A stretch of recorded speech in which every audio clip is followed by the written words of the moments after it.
muchas escrituras, o vamos a ver varias escrituras. Yo le recomiendo tener pluma y cuaderno, y si no, pida, levanta la mano y hermana Lidia le puede facilitar una pluma, porque es muy importante que usted se lleve estas escrituras con usted y las estudie. En Efesios capítulo 2, versos 1 y 2 dice: y Él les dio vida a ustedes cuando estaban muertos en vuestros delitos y pecados, en los cuales anduvieron en otro tiempo, siguiendo la corriente de este mundo, conforme al príncipe de la potestad del aire, el espíritu que ahora opera en los hijos de desobediencia. Quiero que ponga atención a la primera frase del verso 1.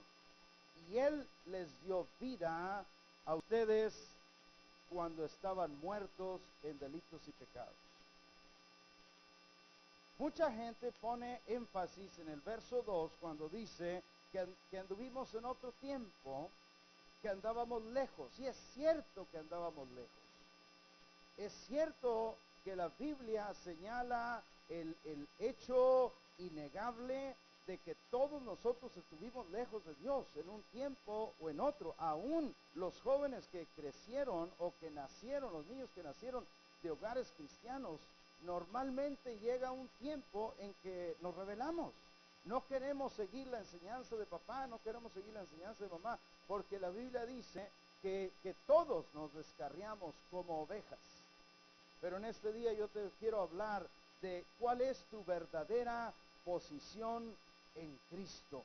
¿Dónde tú estás conforme a la palabra de Dios? ¿Dónde es donde Dios te ha puesto y dónde es donde quiere Dios que permanezcas? Estos versos dicen, sí es cierto, anduvimos lejos de Dios. ¿Y qué dice Pablo? Éramos por naturaleza hijos de desobediencia, como todos los demás. Esa era nuestra característica, hijos de desobediencia. Pero el Hijo de Dios vino y el Hijo de Dios cambió esa situación en nosotros. ¿Cuántos dan gloria a Dios? El Hijo de Dios vino para transportarnos de ese lugar donde estábamos desechados de Dios, hijos de desobediencia, y ahora, como Él cambió nuestra vida, la Biblia dice, Él les dio vida a ustedes. Como Él nos dio vida, fíjate lo que ocurrió. Ahora ya no somos hijos de desobediencia. Si ya no somos hijos de desobediencia, ahora somos hijos de obediencia. Todos digan conmigo, obediencia. Ese es donde tú estás. ¿Cuál es mi posición en Cristo? Cristo nos dio mucho más que la vida. Todos entendemos que Cristo nos dio vida cuando Él murió en la cruz del Calvario. La mayoría de la gente entiende eso y no tenemos problema en decir, no, Cristo me perdonó y me dio la vida de Dios. Pero yo quiero decirte, junto con la vida de Dios, vinieron muchas cosas más que tú y yo necesitamos aceptar y recibir. Porque aceptar y recibir todo lo que Dios tiene para nosotros es la bendición que Dios ha estado esperando. Mira ahí en Efesios, en el mismo capítulo 2, pero el verso 4 al verso 7. Efesios capítulo 2, pero verso 4 al 7 dice, pero Dios, que es rico en misericordia, por su gran amor con que nos amó, aun estando muertos en pecados, nos dio vida juntamente con Cristo. Por gracia sois salvos. Y juntamente con Él nos resucitó y asimismo nos hizo sentar en los lugares celestiales con Cristo Jesús. Verso 7. Para mostrar en los siglos venideros las abundantes riquezas de su gracia en su bondad para con nosotros en Cristo Jesús. Te quiero hacer notar dos cosas. Hay muchas cosas importantes, pero en estos versos que te acabo de leer, hay por lo menos dos cosas súper importante. Número uno, dice que Él nos hizo sentar en lugares celestiales juntamente con Cristo. ¿Te puedes imaginar eso? Sabes que muy poca gente puede imaginarse eso. La gente acepta que Cristo nos haya perdonado. La gente acepta, estoy hablando de gente en las iglesias, hermano. Gente acepta que Cristo me perdonó, acepta que me voy a ir al cielo cuando me muera. Pero imagínate, eso de que nos sentó juntamente con Cristo en lugares celestiales. A veces como que se nos hace muy difícil. Pero eso, acuérdate que la Biblia dice, el justo vivirá, ¿por qué? Por la fe. Y sin la fe no se puede agradar a Dios. Entonces, si la Biblia dice, Dios te puso a ti y a mí en lugares celestiales juntamente con Cristo, ¿cuál es el trabajo de nosotros? Tenemos que creerlo. Amén. Y creerlo te va a sacar del hoyo donde estás y te va a llevar a esa posición donde Dios te puso, que no es en el fondo del hoyo, créeme, es arriba en lugares celestiales con Cristo. También dice, conforme a las riquezas de su gracia. Todos digan fuerte, riquezas. ¿Qué es lo que Dios nos ha dado? Riquezas. Pero muchos nos conformamos con pobrezas y cambiamos pobrezas por vida eterna. Y decimos, bueno, yo sé que soy pobre, y yo sé que batallo en esta vida, y yo sé que me tocó batallar de pobre, pero al menos tengo la vida eterna. Ahora, estás correcto en decir que tienes la vida eterna, pero no estás correcto en cambiar la vida eterna por la pobreza, porque Dios nunca intentó que tú fueras pobre. La Biblia dice que Él se hizo pobre para que nosotros fuéramos enriquecidos por medio de su bendición y de la gracia que Él derrama en nosotros. Así que no te ciegues a ti mismo con pensamientos de conformismo. Lo que afecta a muchísima gente en muchas iglesias es conformar su mente a una posición inferior a la que Cristo nos tiene. Pero este día te dije que traía un mensaje que puede cambiar poderosamente tu vida, porque este día yo te voy a hablar de tu posición en Cristo, mi posición en Cristo. Estas verdades que te estoy hablando hoy, que te voy a hablar muchas más, déjame decirte, muchísima gente las sabe, pero de saberlas y hacerlas propias son dos cosas diferentes. Si a ti alguien te regalara $1,000,000 y te lo pusiera en un banco allá en Nueva York, y si tú no lo sabes, tú llegarías al final de tu vida sin disfrutar de ese $1,000,000 que alguien había puesto en tu nombre. Más aún, si alguien te lo dice, tú tienes que creerlo. Y si no lo crees, te vas a morir pobre sin disfrutar nunca ese $1,000,000 que alguien hubiera puesto en tu cuenta. Y déjame ir más allá. Si lo sabes y lo crees, tienes que actuar. Y tienes que agarrar un día un avión, un camión, un burro o lo que sea, e irte a Nueva York, e ir al banco donde te están diciendo que a tu nombre hay $1,000,000. ¿Me estás oyendo en esta mañana? Si lo crees, si lo sabes, tienes que actuar sobre él. Lo que Dios nos ha dado, lo que yo te estoy hablando en este día, de lo que Dios te ha dado, lo estás sabiendo. Pero déjame decirte, mucha gente ya lo ha sabido mucho tiempo. Ya ha sabido que nos sentó con Cristo en lugares celestiales. Ya ha sabido que nos dio de sus riquezas gloriosas que Él tiene para repartirnos a nosotros. Ya ha sabido que somos bendecidos de parte de Dios. Pero falta creerlo, hermano, número uno, y falta actuarlo. Actuarlo es apropiarnos y decir, esto es mío, me pertenece en el nombre de Jesús y yo lo voy a tomar para mí. ¿Cuántos dicen gloria a Dios? Eso es lo que necesitamos. Mucha gente le falta la fe. La Biblia dice que Dios nos ha hecho cercanos a Él. ¿Por qué preferir vivir escondiditos? ¿Por qué preferir venir a la iglesia y parecer, bueno, yo voy a ir pero que nadie me vea? Yo voy a estar acá, tú sabes dónde, acá escondidito porque no sea que Dios no esté agradado conmigo. La Biblia dice que Dios te acercó.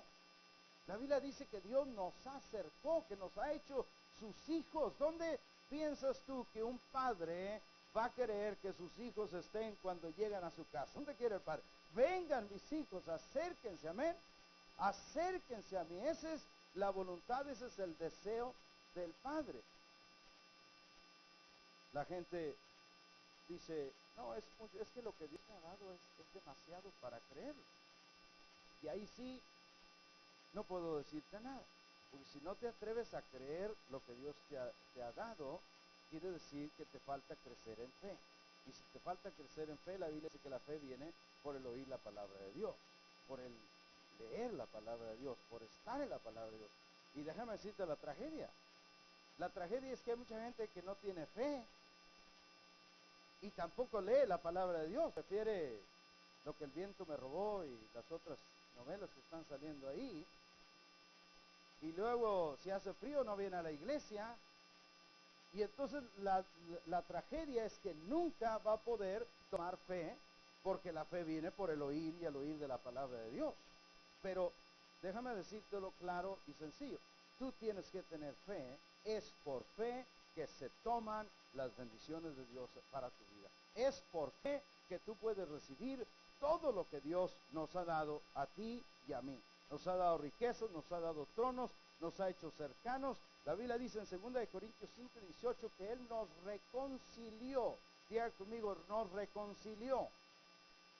¿Qué reconciliar? Es que estábamos separados de Él. De hecho, la palabra reconciliar quiere decir pegar algo que estaba roto. Pegar algo que estaba roto. Y Dios nos reconcilió consigo mismo. ¿Por qué no querer y venir y tener comunión con Dios?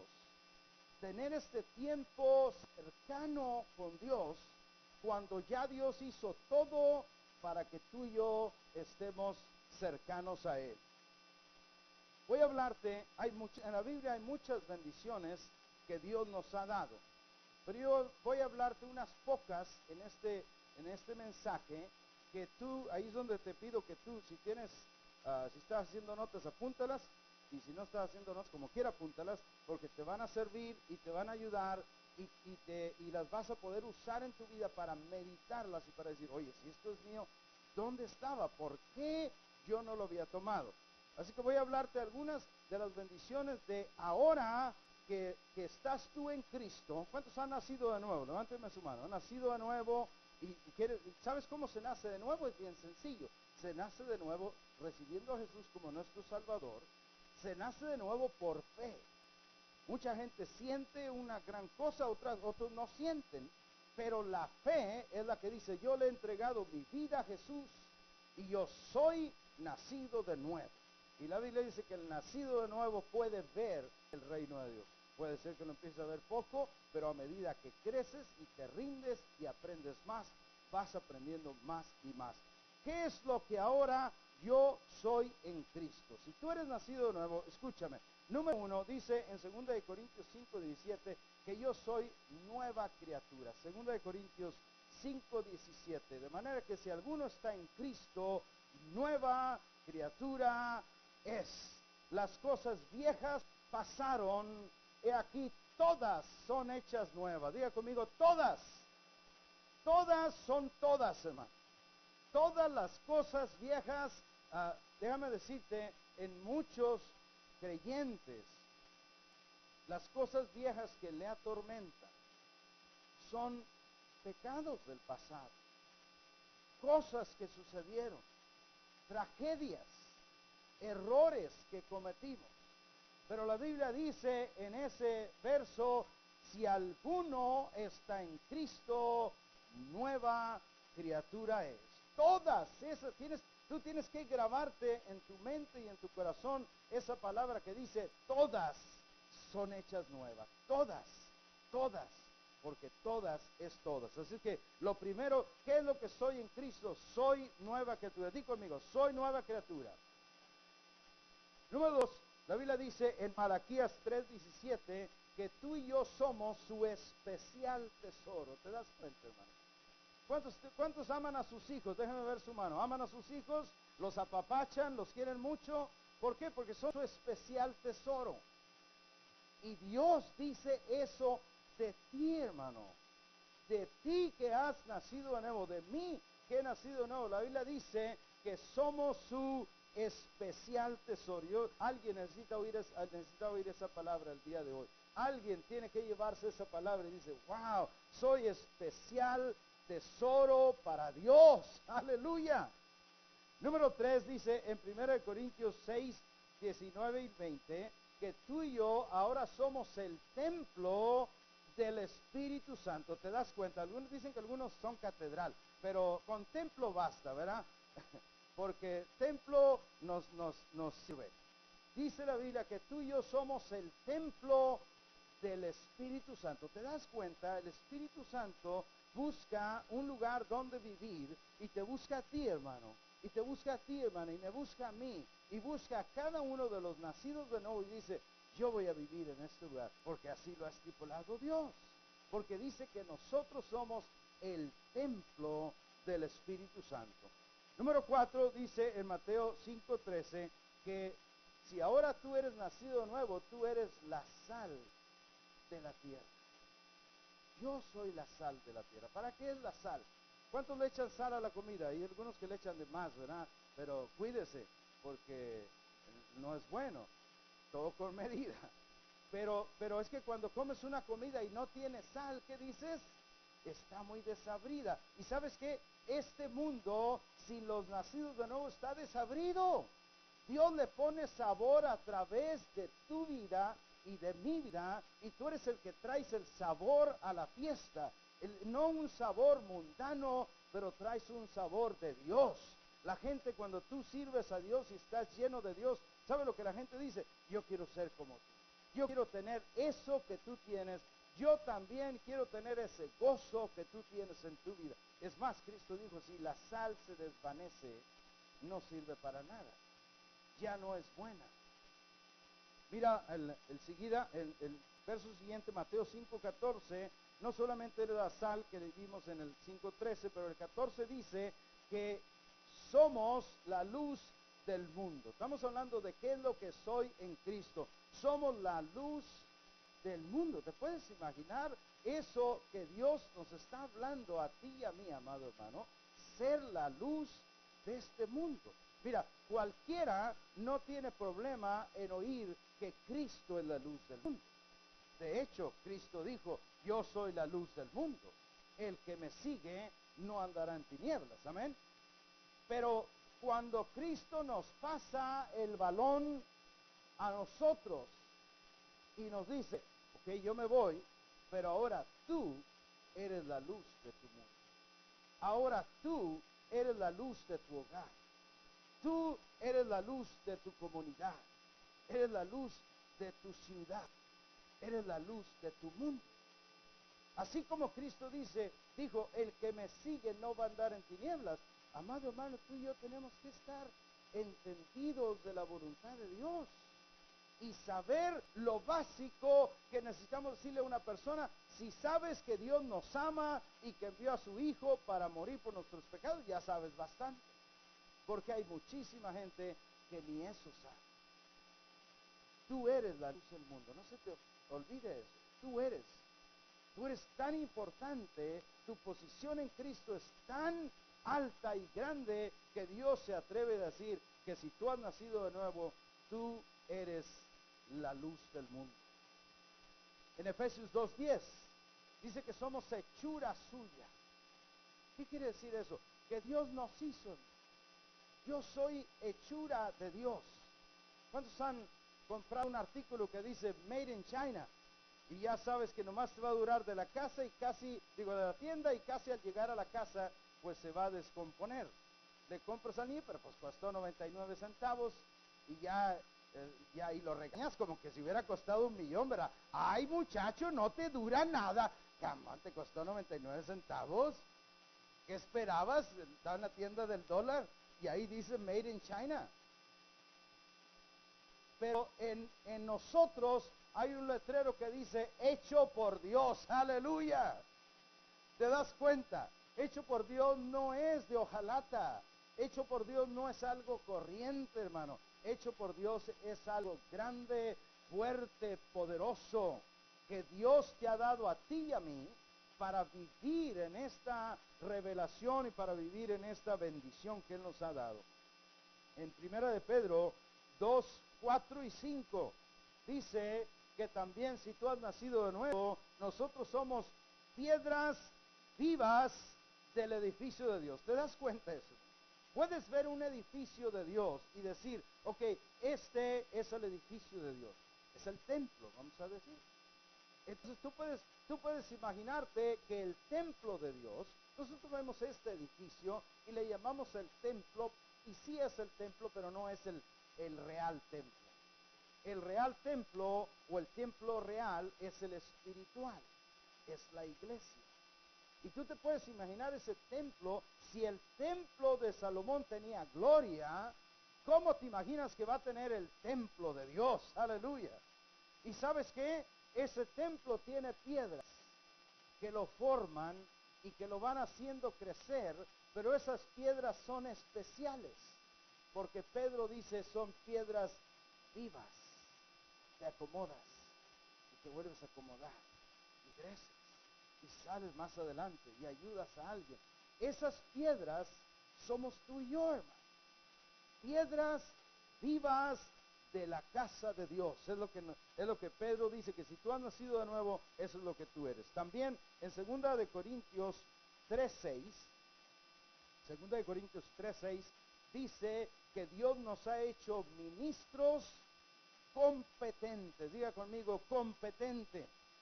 ¿Qué es competente? Que soy capaz, que puedo hacerlo, que Dios me dio a mí la gracia, el poder y la fuerza para hacer lo que Él me ha llamado a hacer.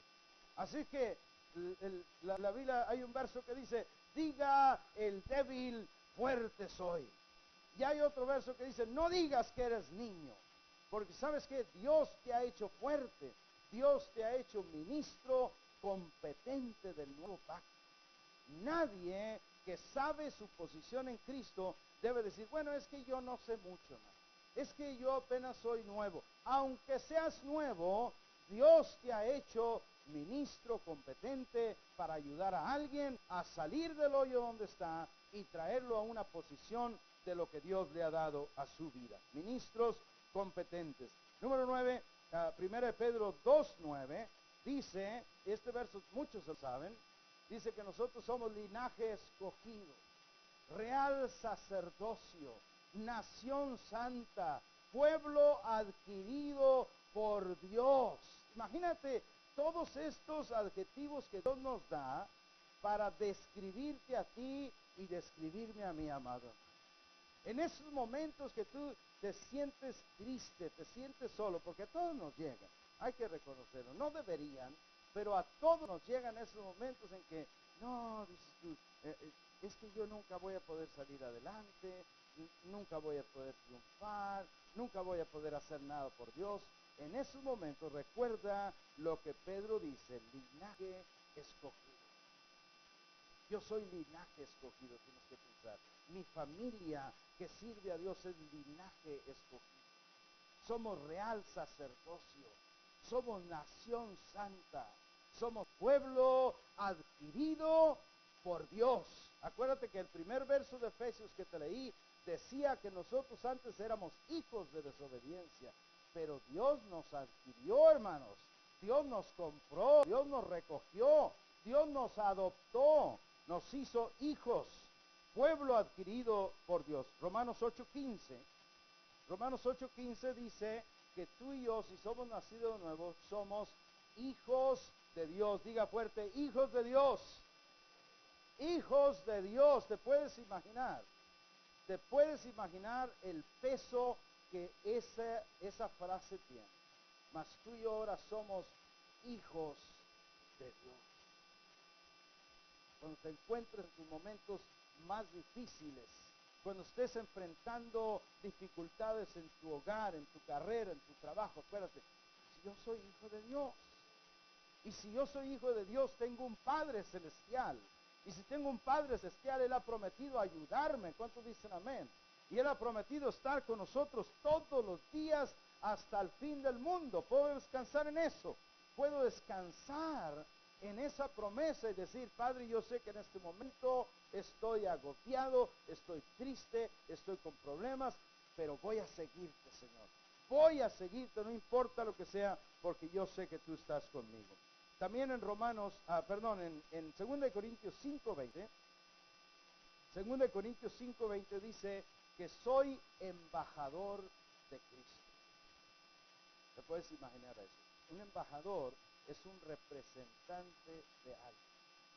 Cuando un presidente toma la posesión de su presidencia en un país, entonces ellos tienen embajadas que representan al país en muchos países.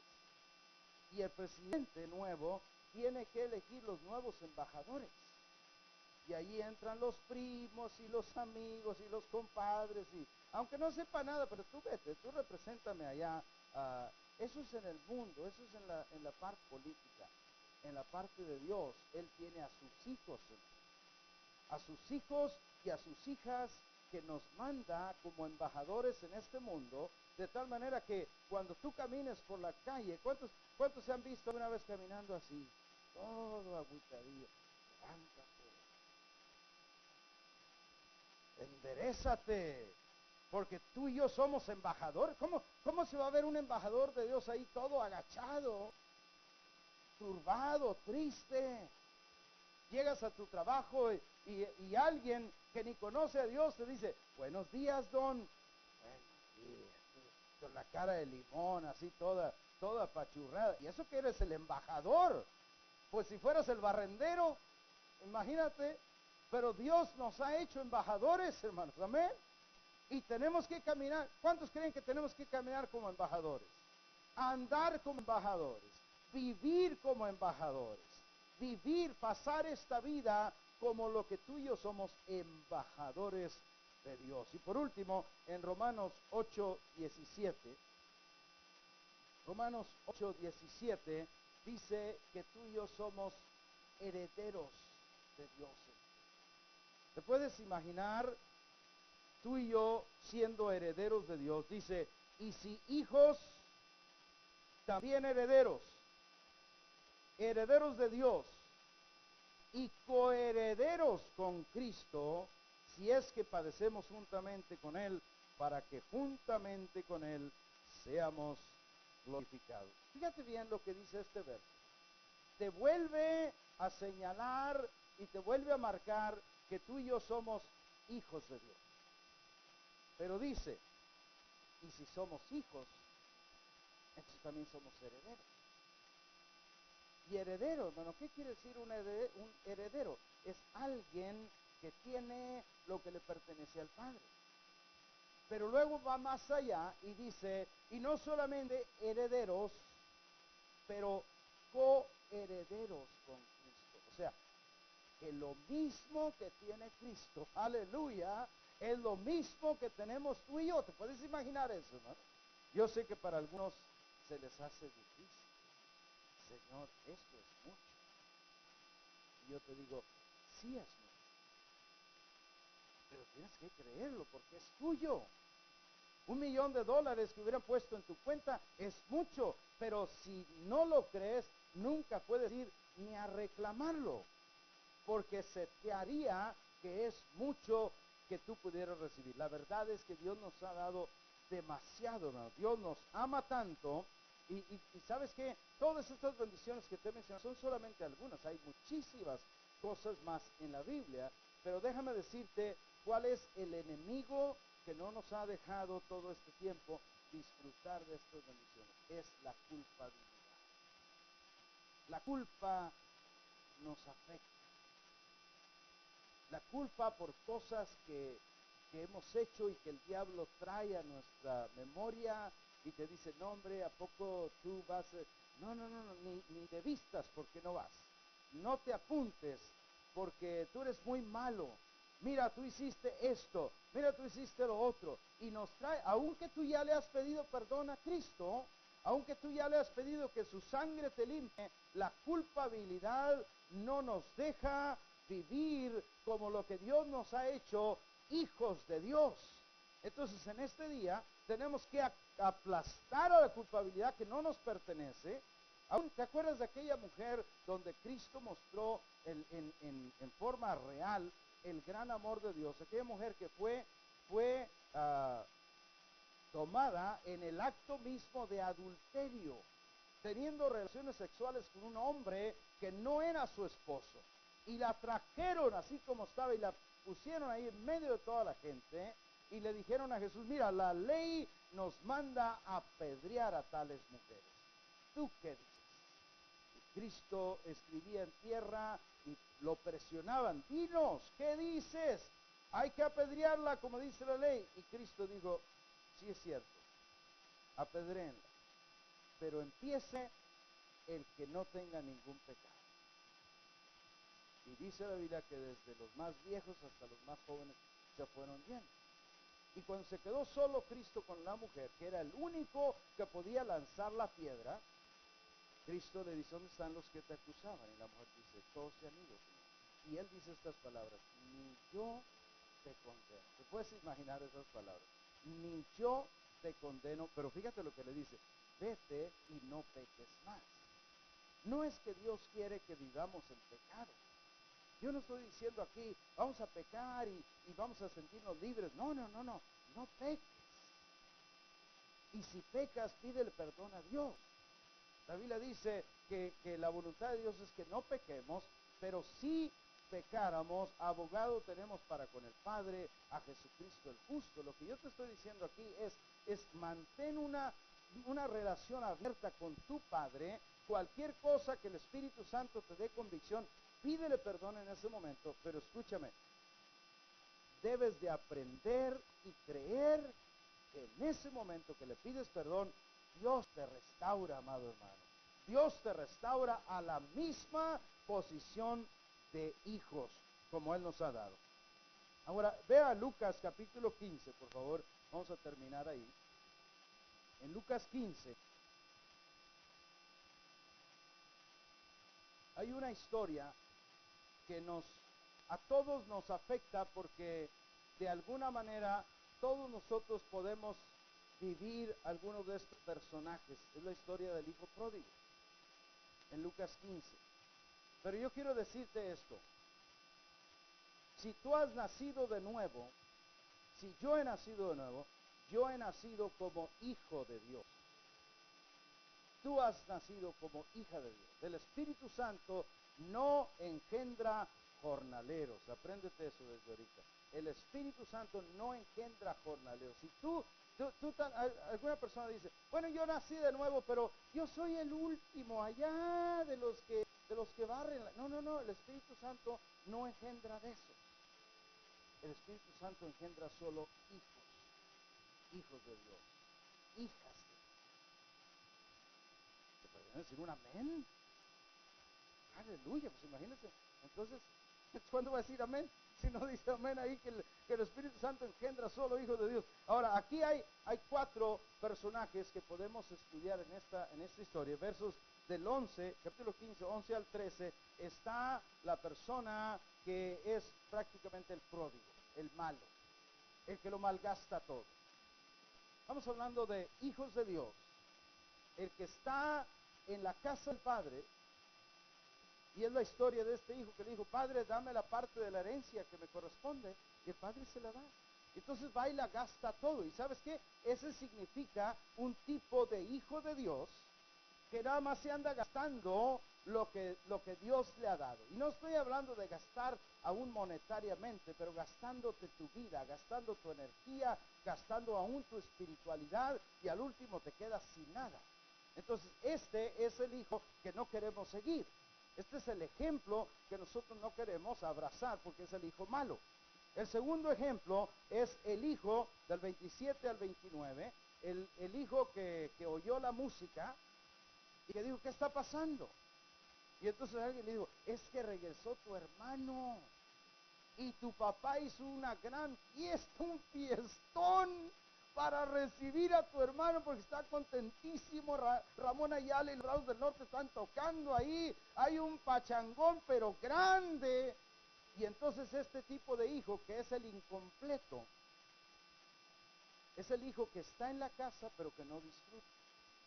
Fíjate lo que le dice al papá: yo he estado aquí, papá, nunca me has dado ni un cabrito, nunca me has dado nada para gozarme con tus amigos. ¿Y qué le dijo el papá?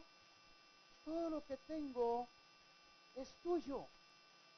Pero este es el tipo del hijo que no se fue, no malgasta, pero no disfruta. Tampoco queremos seguir ese ejemplo.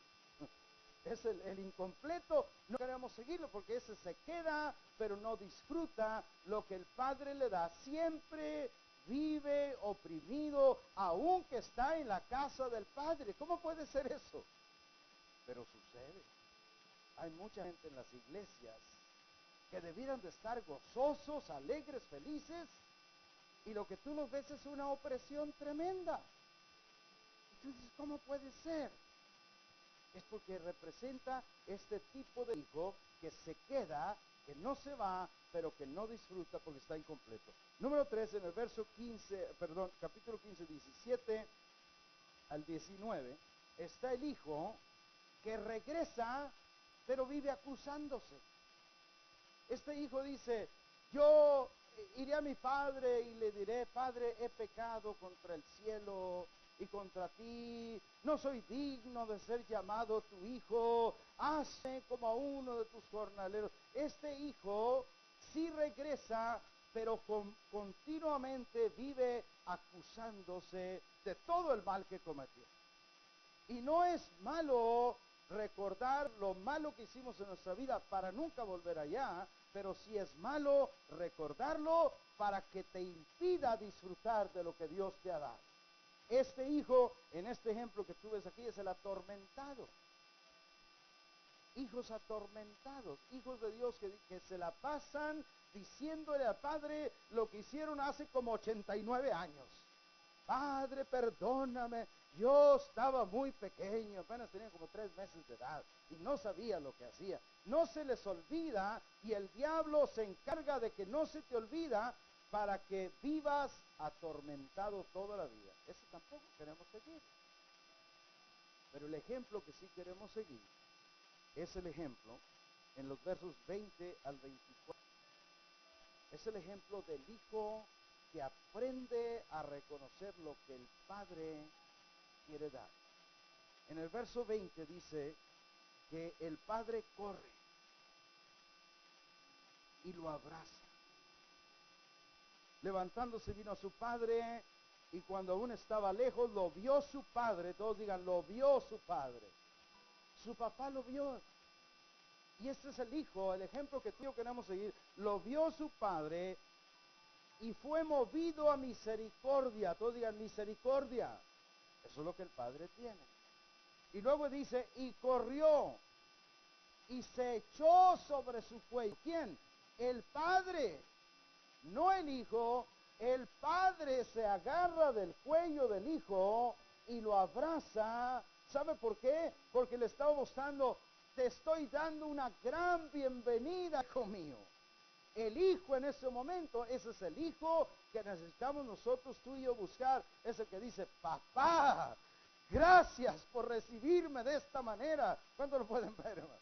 ¿Cuántos pueden ver que necesitamos esos hijos que aprenden que su papá no está enojado con ellos? Se abraza a su cuello, dice, y lo besó. El hijo le empieza a dar su discurso que traía, pero el verso 22, el padre dijo a sus siervos: saquen el mejor vestido y vístanle. El mejor. No el de Fallas Paredes, sáquenme el mejor vestido. El de Follies, el de Macy's. Esos vestidos que son caros solamente para ocasiones especiales. Sáquenlo ahora y pónganselo. Y luego dice: y también pongan un anillo en su mano. ¿Sabes qué era el anillo? El anillo era como una credit card, como una tarjeta de crédito, porque el anillo tenía el sello del papá. Entonces llegaba a Taquerías Arandas y nomás pedía y ¡zas! Le ponía el sello ahí del anillo y pues va a pagar don fulano. Entonces iba a donde fuera, le ponía el sello y ese sello se lo dio, hermano. El papá se lo dio. Y luego dice, y traigan las botas esas puntiagudas, las de que nunca se usan, pero que en ocasiones especiales, el mejor calzado. Las tribales esas. Pónganle las tribales, hijo. Aleluya. ¿Saben por qué hizo todo eso? Dice, porque, y aparte dice, traigan el becerro, el Pascua. Hemos estado esperando. ¿Cuántos allá en sus países engordaban el cochinito para el 24? Cuando el marranito era allá, lo estabas engordando. Y no, hombre, cada rato querían comérselo, pero decía, espérate, lo estamos engordando para el 24. Entonces, este padre tenía ese becerro que estaban esperando, engordándolo para ocasiones especiales. Dice, ya se llegó, traigan ese becerro y vamos a matarlo y vamos a hacer fiesta. Este es el hijo que tú y yo debemos tener. Eso es lo que tú y yo estamos esperando. Es el que, fíjate, escúchame, es el que sirve bien y es el que disfruta de lo que el Padre tiene. Déjame repítelo. Este hijo que tú y yo queremos imitar es el que sirve bien. Es el que el Padre dice, hijo, quiero que hagas esto. Sí, Padre, aquí estoy. Mira, también quiero que hagas esto. Sí, Padre, lo que tú ordenes, porque yo te amo y te agradezco el amor que tú tienes para mí. Y no solamente sirve bien, pero disfruta.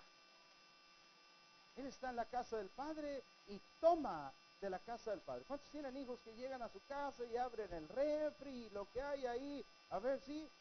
Claro. ¿Por qué? Porque están en la casa de papá.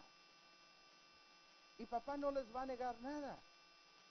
¿Y tú crees que Dios nos va a negar algo? A veces que tú y yo estamos pidiéndole a Dios, Señor, sáname, así como si Dios no quisiera. Y de pronto Dios se te tiene que revelar y dice, ¿por qué me pides así como que yo no quisiera? Pues si yo quiero sanarte, yo quiero darte, yo quiero bendecirte, yo quiero darte de las riquezas y de la gloria que yo tengo. Déjame terminar diciéndote, esto que te he hablado es nuestra verdadera posición. Este es quien tú eres. El otro, el que tiene miedo, el que no disfruta, el que vive con culpa, ese no eres tú. Ese es el que el diablo te ha mentido, diciéndote que así tienes que vivir, porque el diablo dice, no hay nadie que pueda vivir junto a Dios, porque Dios es santo. Y Dios sí es santo. Pero Él nos santificó a través de la sangre de Cristo, hermano. Acuérdate que cuando venimos delante de Dios no es por nuestra propia habilidad, es por la sangre que el Cordero vertió. Esta es tu posición verdadera en Cristo. Cuando te pregunte, ¿cuál es tu posición en Cristo? ¿Dónde estás? Tú tienes que decir, soy hijo, soy embajador, soy hechura, soy su deleite, soy su amado. Todas estas cosas que tú has visto hoy, eso es lo que tú eres en Cristo. Y la pregunta es, ¿cuántos van a tomar esa posición que Dios te da? ¿Cuántos van a tomar esa posición? Porque acuérdate que ahí está la clave, no es oírla, hay que creerla. Pero no es solo creerla, hay que levantarse y tomarla. Y hay que decir, desde hoy, déjame decirte, si tú en este día, tú dices, yo ya oí estas promesas, esto es lo que yo soy. Hermana, eso es lo que tú eres.